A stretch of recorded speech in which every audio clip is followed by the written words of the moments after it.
Why don't you talk about the development of the cornerbacks, the young cornerbacks, you and Mbidi, young guys, kind of learning on the job. There's been some ups and downs. Can you kind of talk about your development over the course of this season so far?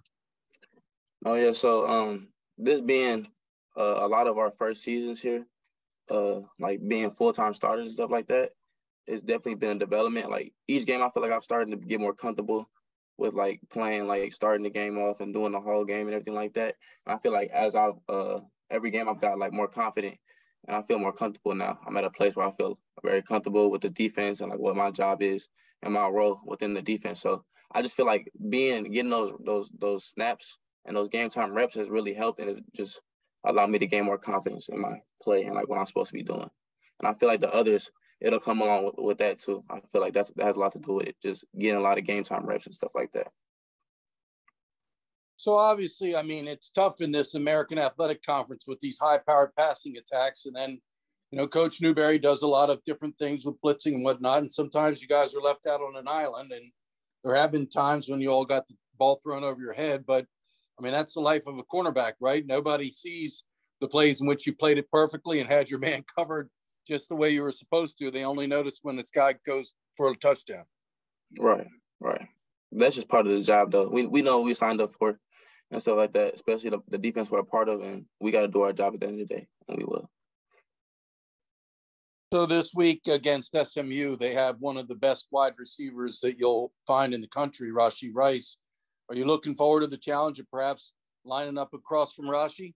No, I definitely do look forward to the challenge. I played against my first start actually was against SMU. Not my first start, but first time I got in the game was against SMU last year. And I remember playing against him, and so I look forward to playing the whole game this year against him. So yes, I look forward to that.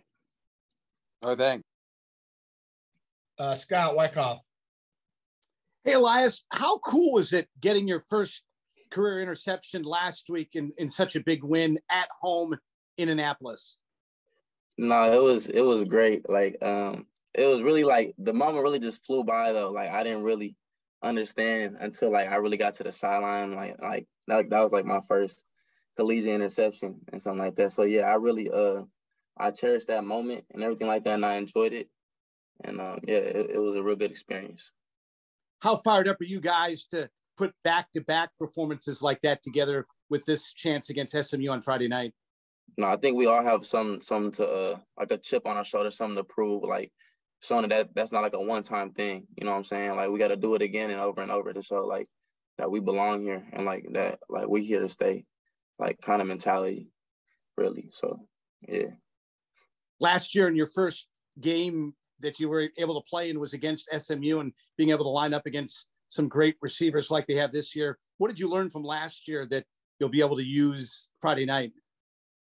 No, it's not really what I learned last year. I think more of what I learned this year. Like SMU was my first game last year, and they had a couple dudes. I think a couple playing the NFL now, and that was a cool thing to say. Like I did that. It's for my first game, but I think just applying the stuff that I've learned this year to this game will be like what I most do to help my play or whatever. Because I feel like I've taken big leaps just these first 5 games and stuff like that. So I feel like that'll help me the most with this upcoming game. Thanks and good luck. Appreciate it. Phil Bergman. Elias, following up on that, what are some of these things that you have learned? So just being more confident with my own abilities and stuff. Like I know a big thing about me was staying over the top and being like a conservative player or whatever. But like these past few games, I feel like I've tightened up my coverage in like certain situations and like really play with more confidence, like really challenging these receivers instead of like giving them so much respect and stuff like that. And then just understanding situations, which is still a thing that I'm improving on, like the down and distance, certain alignments and their formation, stuff like that. That's stuff that I've continuously been learning throughout the season. I will continue to get better as we keep going. Having a dad that played at such a high level, do you ever pick his brain for advice? Does he ever look over tape of you afterwards? I wouldn't say that he looks over tape with me because we didn't really play the same position or whatever. But my dad, he definitely can give me a lot of insight. When I was younger, I used to ask him like how it was he went to SC and like their glory days really, and like won a Rose Bowl. So like just stuff like that he could really tell me. Like he tells me like just like make the game small, like stuff like that really like not allow you to like think bigger than what it really is and stuff like that. So I feel like that experience that he has, being where he came from and stuff like that, has helped me in that regard. And he always, like before the game, he always sends me a text telling me this and that, something motivational. So that always helps me. Yes. And lastly, is it going to be any bit nostalgic this weekend, getting to play under the Friday night lights again in a big football game? No, yes, I feel like that will be a great experience, especially in a away game, on the national television, being that it's on a Friday and stuff like that. So I really do look forward to that. I feel like it'd be a great experience for us. Thank you. Okay, we'll make another trip around. Wags. So Elias, I mean, we're talking about Rashee Rice, and like last year, I think you're probably remembering Reggie Roberson was a big receiver, and they had Rashee as well. But how do you control an incredibly talented wide receiver core like SMU has? Yeah, I believe last year Roberson was number 21, right? I think so. Yes.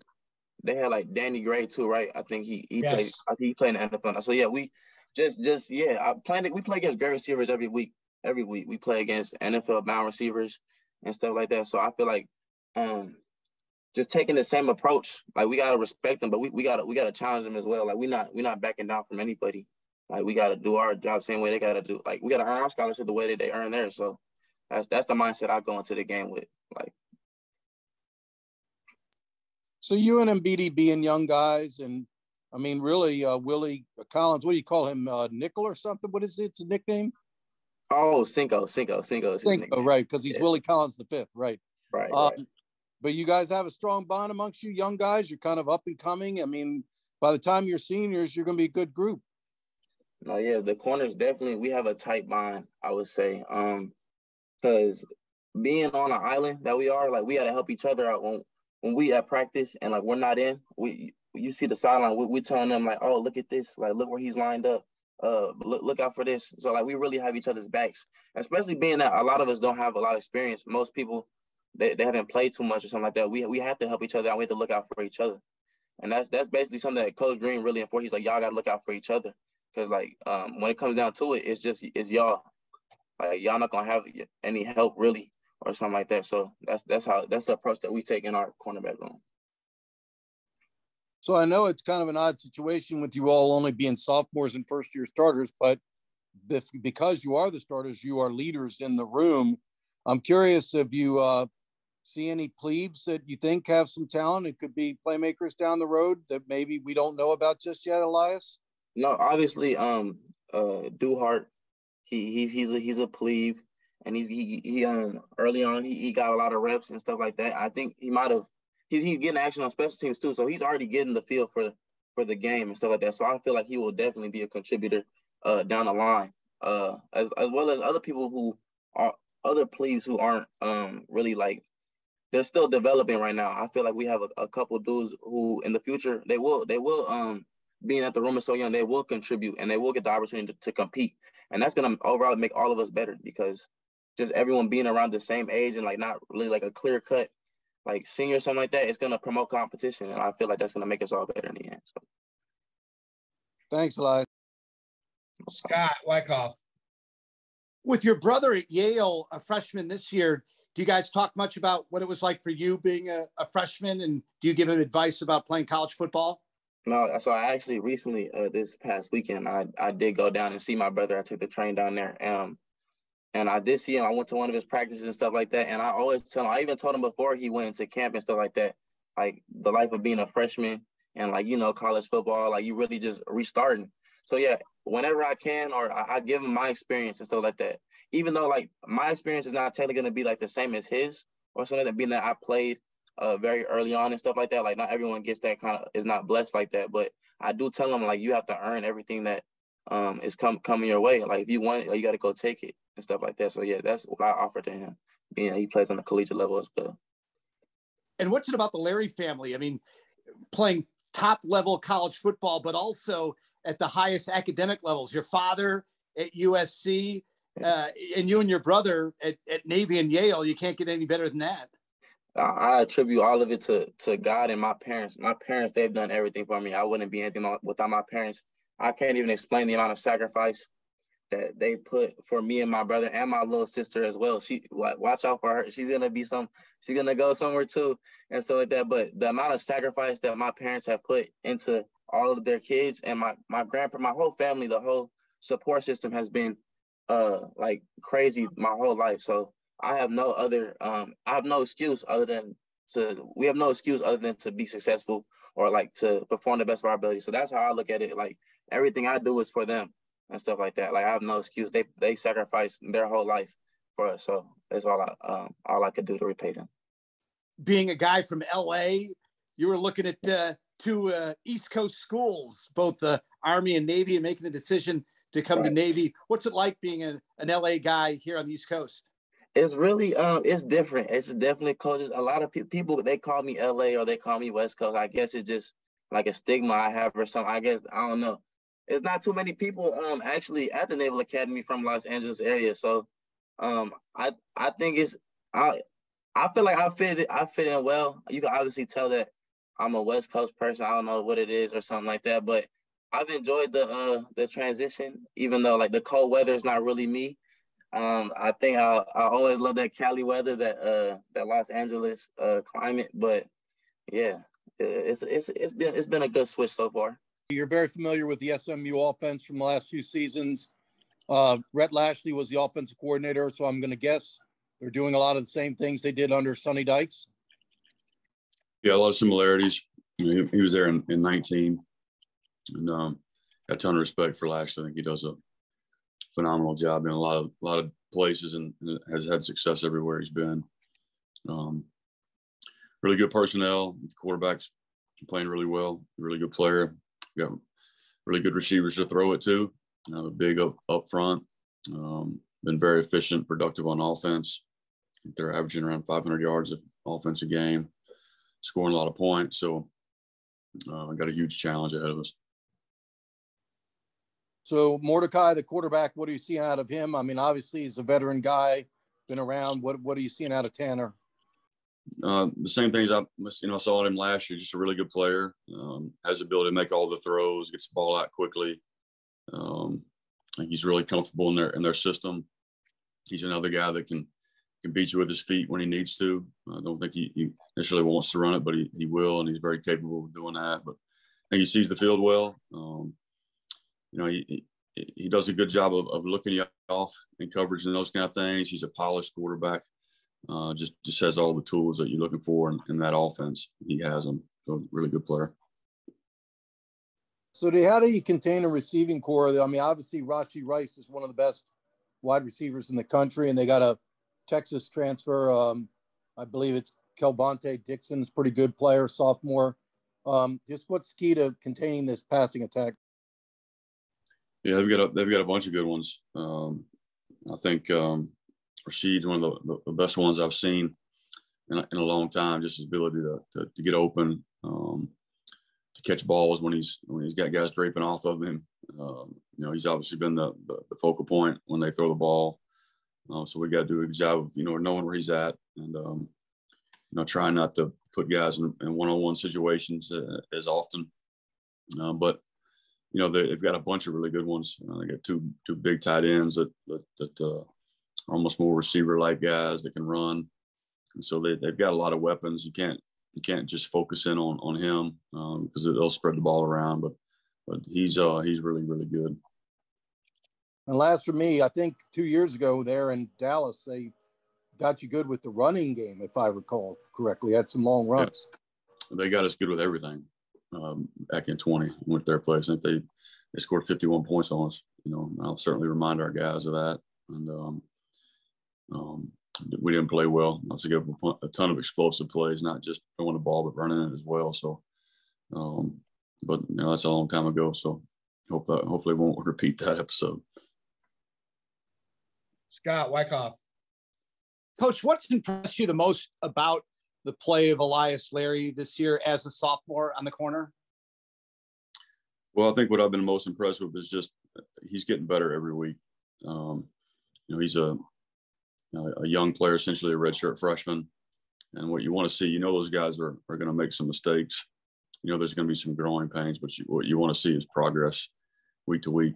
And I think you've seen that out of him. I think he's gotten better. He's playing with more confidence. I think he's understanding, why I'm calling certain things, understand what's going on around him a little bit better. And so that's making him feel more comfortable. And, as you know, playing corner, you've got to have confidence in what you're doing. And I've seen his growth in that regard. Is that the biggest factor with the young players, the situational awareness? That's a big part of it, I think. And then, there's just things that come up in a game that there's no substitution for experience, right? And then not just experience in practice, but obviously getting the experience, when the live bullets are being fired. And so, unfortunately, when you play young players, they learn that way. Or have to learn that way, but we've learned a lot of lessons, I think, early on in the season, which is good. Hopefully, we got some of that stuff out of the way, and I don't expect those guys to play mistake free, but just expect them to keep getting better every week, and I think they are. I would imagine you coach them up the same way each week, but they read their phones and they know about guys like Rashee Rice, and Elias saw a little bit of him last season when he played. Yeah. What's your advice to the young players when they're up against someone who's that experienced and has that kind of resume? Yeah, well, I think for those guys, it's a great challenge. I think it's something they're really excited about. It's not something you go into the game being scared about. I mean, you want these kind of things to happen. You want to defend the best receivers. If you're worth your salt, you know what I mean. You want to play against the best and take on that opportunity and that challenge. And I think our guys are really excited about it. Thanks, Coach. Yes, sir. Phil Bergman. Coach, we've talked about this a lot, but just how impressed are you with this run defense so far this year? Been impressed. I think we've done some good things. I've been really pleased with the way those guys are playing up front, the way our linebackers are fitting things, and I think we've been pretty good in the early downs in the run game. We've been pretty disruptive. Been able to get people behind the sticks a little bit. Still got some improvement to do, obviously, in that regard. I mean, we're certainly not satisfied, and we know we're coming up against some really good teams, and SMU included. They're going to present some challenges in the run game. So we just hope to keep doing what we're doing and keep getting better at the fundamentals and technique, and keep changing things up a little bit from week to week, and trying to present problems for people. Will Harbor, he had a nice hit on that safety. He had a good game as well Saturday. Just what have you seen out of him? Yeah, just same thing. He had to sit out a week because of an injury. He's been wearing the cast, but that hadn't slowed him down at all. And he's another guy that I think is getting better and better as we go. And he's splitting repetitions with Gianni. And I think that's been good for both of them because they've both been fresh. But I love the way Will Harbor plays. He's what the Naval Academy is all about. Get all the intangibles. He's a really, really solid player for us, and it was good to see him have a good, productive game last week, and expect to see more of the same from him. That's it for now. Thank you. Thanks, Phil. Wags. So obviously this past game, another tremendous performance by the rushing defense, limiting a team to 25 yards rushing, completely made Tulsa one-dimensional.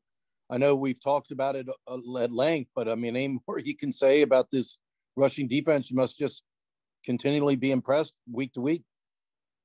Yeah, well, I think, in the Tulsa game, I think they kind of abandoned it a little early, and partly because we got up on them pretty good, so that there wasn't a ton of attempts. But I thought when they did run the ball, we defended it well, fit things up really well. So it was a big concern of mine going into that game. So they'd run the ball effectively on some really good people. And, it's always a concern. So, but yeah, real pleased. And I think when you can do that and make people one-dimensional, obviously, and that helps me with my calls and things like that. So hopefully we can continue. Speaking of helping the defense, 40 plus minutes time of possession. And, Coach Neal might have mentioned they were up around 38 for the season, ranked highly in the nation, I think second in the nation. Yeah. But it was not showing results on the offensive end because they weren't finishing. But the time of possession overall, how that's helped the defense this season? Oh, it's huge. That's Academy football. That's Navy football right there. If we can possess the ball, not give up big plays on defense, we're going to have a chance to win every game that we play. And that's the formula here. Our guys know that, and it was awesome to see us, finishing drives this past weekend, and got a glimpse of what I think we were capable of doing offensively. It was awesome. But yeah, if they can continue to do that, hold the ball, and obviously that we play fewer snaps, and if we can do a great job of getting on field on third down, getting the ball right back to them, and playing complementary football, then that's huge for us. And that's obviously how we win games around here. So you talked last week about eliminating the big plays, and Tulsa got another one on you, 76-yard touchdown pass to Keelan Stokes. But in that instance, it did not appear to me, looking at the replay, that it was a bad mistake by a player. You were just zero blitz, and the guy got beat one-on-one. We're pretty much right. Yeah, probably not a great call by me in that situation. Right before the half, and we were up as much as we were. Probably should have just played defend coverage right there. But we took a chance, and but that call was on me, and we got to do a little better job of executing, making sure that it's okay to give up a 7-8 yard slant, and zero coverage. Not okay to get the ball thrown over your head. So we got a little better job with our technique and that kind of things. But I got to also do a better job of being smart about what I'm calling and what part of the field I'm calling it in what situation. So that call was, as you said, it was really on me. I was not right. Stokes dipped inside. It looked like he was going to cut in to the left and inside. And he right. Yeah. Nice. Do you prefer a guy to stay back in deep coverage? Yeah, we're in zero blitz right there. We're expecting the ball to come out quickly, and so you got one of our players matched up on their best receiver. It's probably not a great matchup, and we got to be able to give him help there. We got to get home a little quicker, and we got a little better with our technique in our coverage. What led you to go with Willie Collins starting at corner? And he had a good game, 7 tackles, and he broke on a couple balls. I think there was one time a kid made a catch, and Collins was all over him, and it ended up being almost looking like it was a loss. Yeah, he did. Willie did some good things. He had a really good week of practice leading up to that game, and that's why he got the opportunity that he got. And we're still, those guys are competing in practice every day. There's no defined starter in the boundary right now for us, so we're kind of trying to figure that out right now. And we've got some good players over there. We got to play better at that position. He certainly did some good things, but also got himself in trouble a few times as well. So we just got to eliminate some of the mistakes that we're making there. And but yeah, he did some good things. He's a really talented kid, and he's going to continue to get better too. And we had talked about getting your hands on a lot of balls and no interceptions, but you turned it around and got 3 pickoffs. That must have been good to see, and also 5 breakups. So you really had a lot of hands on balls this past Saturday. 4 interceptions. Yeah, we did. 4. I'm sorry. It was three right in a fumble recovery, I think. Oh, I'm sorry. You are right. My right. bad. 4 turnovers, 3 4 interceptions. turnovers, yes. Yeah. My And bad. I was Elias Larry, Nick Strahl, and I can't remember who the third was. Ramos. Yeah. That was good. And I keep telling our guys that as hard as we play and as much as we pressure and do the things that we do, run to the football, and our guys are trying to strip and punch the ball out, we're going to get them. It's just a matter of us, when the ball does get thrown to us, of us catching it. And if it does get knocked out, then us recovering it. But if our guys continue to play the way they're playing, just with the effort piece of things and doing what they've been doing, then we're going to get those balls. They're not always going to bounce to us, but hopefully more do than don't. So, but yeah, real pleased. Anytime you get 4 takeaways, you should have a really good chance to win. So I was really pleased with that.